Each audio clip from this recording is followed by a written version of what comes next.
C'est peut-être le plus grand vol de ces 20 dernières années, cette affaire. Regardez. On parle de vol à l'échelle industrielle. Carrément, le chef de projet de l'entreprise, chef de projet informatique, là, il fait des révélations qui sont horribles, en fait. Le mec, il dit quoi?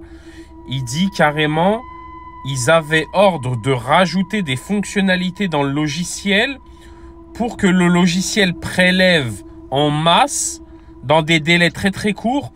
Et en plus, le logiciel génère des contrats automatiques. C'est de la folie. C'est comme les pirates informatiques. Regardez ce qu'ils disent. Regardez ce qu'ils disent.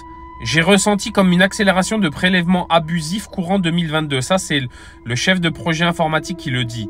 On avait proposé à la direction de mettre de la régularité et de la conformité dans les prélèvements, mais Sadri Fegayer voulait avoir la main dessus.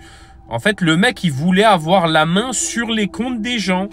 C'est incroyable. Une fois en 4 jours, on a prélevé 4 mois d'avance sur les comptes des clients. J'ai appris plus tard que c'était un moyen de faire de la trésorerie. C'est effrayant. Ça veut dire, en fait, cette entreprise, elle faisait de la trésorerie sur le dos des gens. Regardez ce qu'il dit, ça. Il y a un envoi de mail. Si le client n'y répond pas, on considère qu'il a accepté. Waouh, c'est effrayant. Ça veut dire qu'on t'envoie un email. Souvent, il est parti en spam parce que c'était des spammers. Et après, si tu n'as pas répondu, tu n'as pas dit non, je veux pas. Ok, c'est accepté. Il prélève sur ton compte à toi. Ça a duré tellement d'années. Ça a duré 10 ans. C'est une entreprise qui existe depuis des années, des années.